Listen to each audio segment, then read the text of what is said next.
Buenas, espero que se encuentren bien. Y en este video vamos a estar hablando de uno de los pueblitos de aquí de República Dominicana, que es Puerto Plata.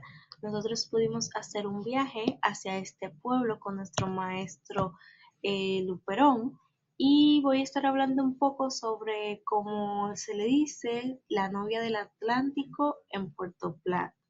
Aquí conoceremos un poco de su historia, los lugares que pudimos recorrer, por así decirlo, entre una gran variedad de cosas.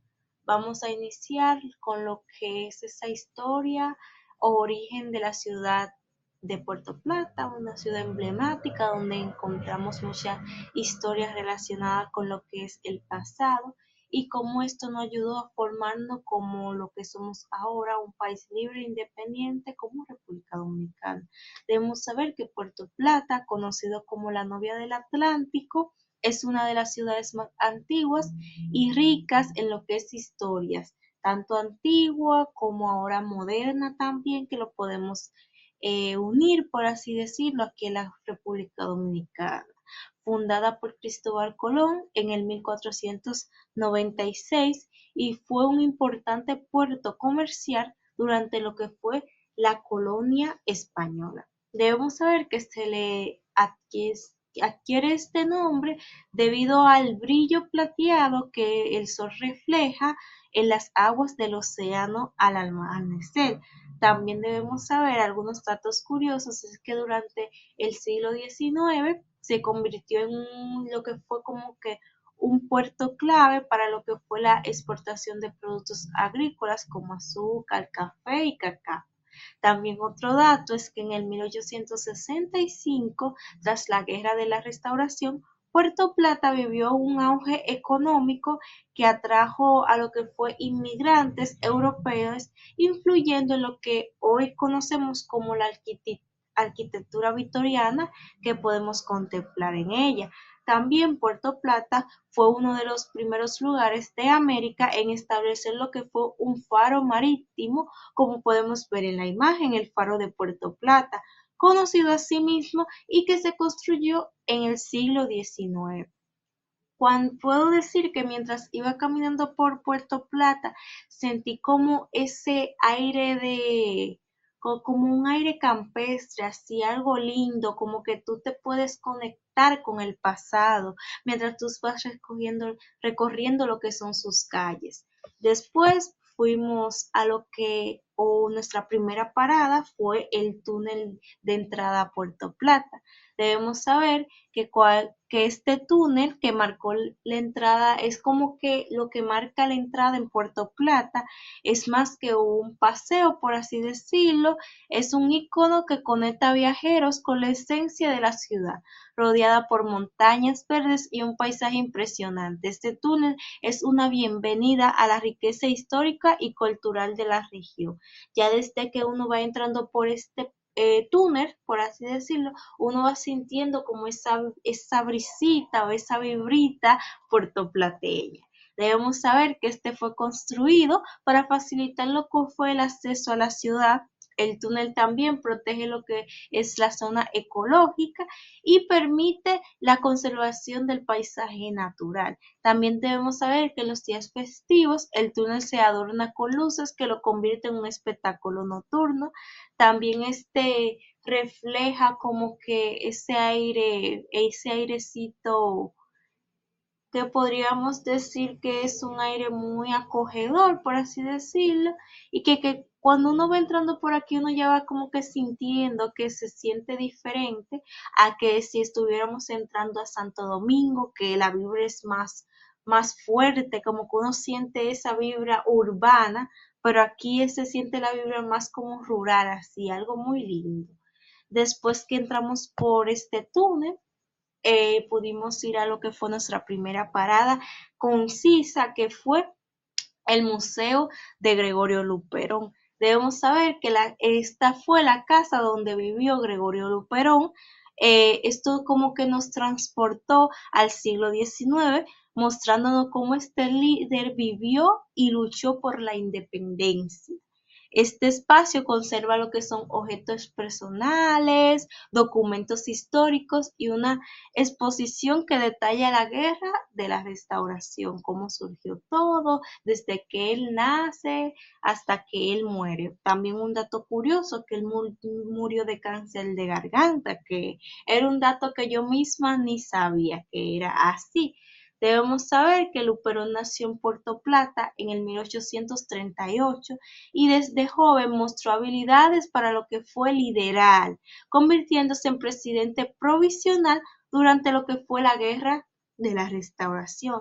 La casa fue construida en estilo victoriano. Desde que lo vemos desde afuera, vemos ese airecito victoriano que refleja la influencia extranjera en la región durante lo que era esa época. Debemos saber que Luperón fue conocido por su astucia militar y sus habilidades para inspirar a lo que son las tropas, muchas veces superando al enemigo en número y recursos. Yo puedo decir desde mi punto de vista que yo no tenía como que, no había visto la figura de Luperón, de Gregorio Luperón, de esta manera, tan como que él fue un hombre que a pesar, además de libertarnos en la guerra restauradora de la admisión a España, también vemos que fue presidente y que tuvo como que un gran impacto. No lo damos a demostrar así, pero en realidad Gregorio Luperón tuvo un gran impacto en lo que fue nuestra historia. Después que fuimos a este museo, que fue muy interesante conectar más de cerca, ver los objetos, ver también, vimos una cama que era de su hija y creo que aquí fue que él murió también, si no mal recuerdo. Fue muy interesante poder ver de cerca lo que fue la historia de Gregorio Luperón. Después de aquí fuimos a lo que era caminando, fuimos al Parque Central y la Glorieta. ¿Qué pasa? Que ellos tienen lo que es su Parque Central y está decorado de Navidad, entonces se ve algo como muy acogedor, muy navideño, se puede ver personas caminando, turistas también, personas bailando, cantando, entre otras cosas. Debemos saber que el Parque Central, rodeado de imponentes edificaciones también victorianas, es el alma de lo que es Puerto Plata. En su centro se encuentra la famosa Glorieta, construida en el 1874, que ha sido escenario de celebraciones patriotas y también lo que son conciertos y actos comunitarios. Debemos saber que la Glorieta es un ejemplo perfecto de lo que era la arquitectura victoriana y ha sido restaurada lo que son varias veces hasta preservar lo que ahora es su esplendor. También debemos saber que durante lo que fue la ocupación estadounidense de, sabemos, 1816, 1800, perdón, 1916, 1924, el parque fue un lugar de resistencia pacífica también.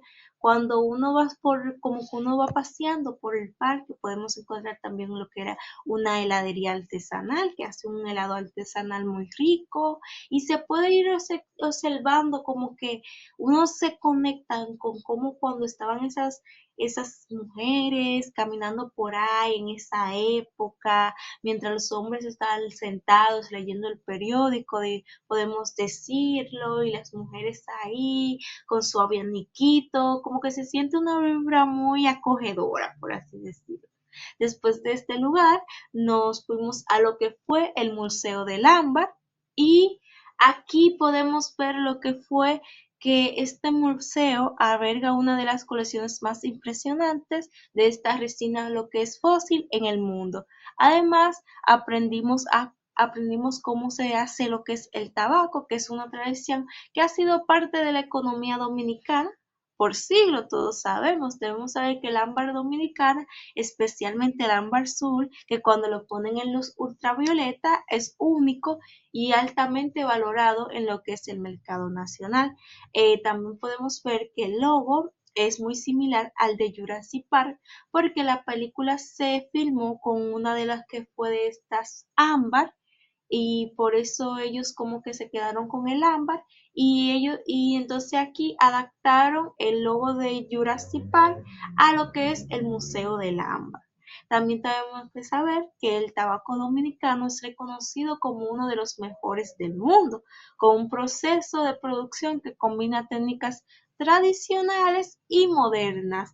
Y se puede como que ver una amplia gama de diferentes tipos de lo que son ámbar. En esta está insertada lo que son insectos, entre hojas, flores y muchas cosas más que podemos encontrar en esto. Está muy interesante porque uno como que no le pone la valoración a lo que son estas riquezas culturales que tenemos aquí en República Dominicana. Y cuando uno va a esos museos, como que uno dice, wow, pero qué interesante, nunca había visto desde este contexto. También ahora tenemos lo que fuimos por lo que fue el paseo de Doña Blanca y el paseo de las sombrillas. En este pudimos ver lo que fue un ambiente colorido y urbano, como que es lo que le da ese toquecito a lo que es Puerto Plata, porque en estos dos, en lo que fue el paseo de Doña Blanca, todo es de color rosado y debemos saber que este paseo es un homenaje a una figura emblemática de Puerto Plata, como es Doña Blanca, conocida por su trabajo comunitario aquí en lo que es Puerto Plata, y por eso le pusieron el nombre. Aquí podemos ver lo que son diferentes espejos donde uno puede tirarse fotos, entre otras cosas. Es muy turístico, pudimos ver muchas personas aquí caminando, entre otras cosas, y es muy llamativo, hace como que uno se sienta con esa vibrita. También vimos lo que fue el paseo de las sombrillas,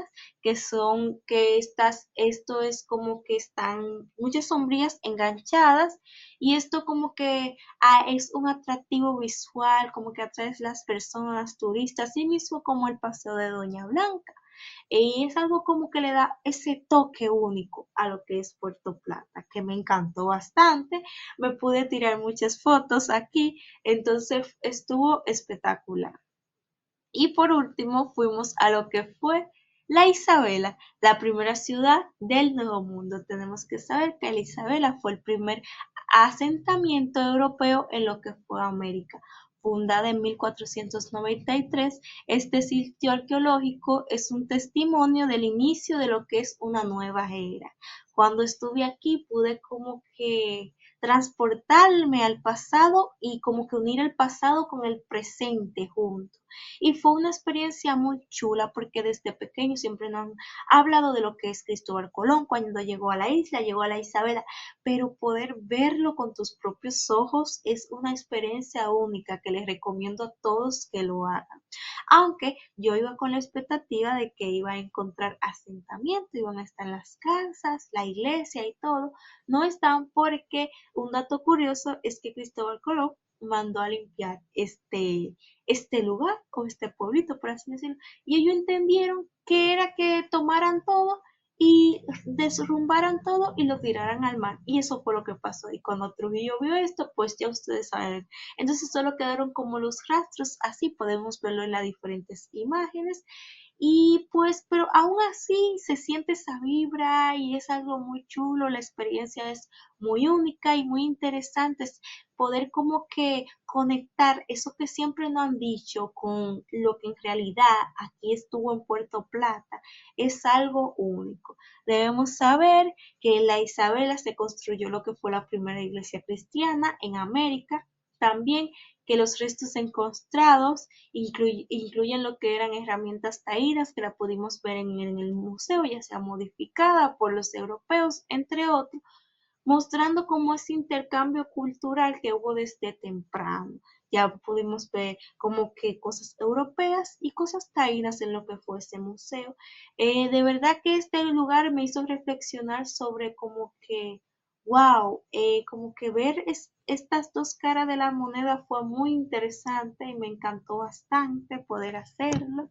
Y para ya culminar, también al final pudimos pasar por lo que fue la casa de nuestro maestro, Gregorio Luperón, pero no Gregorio Luperón, perdón, sino nuestro maestro Luperón. que también se llama igual que Gregorio Luperón, y fue muy interesante y muy acogedor, por así decirlo.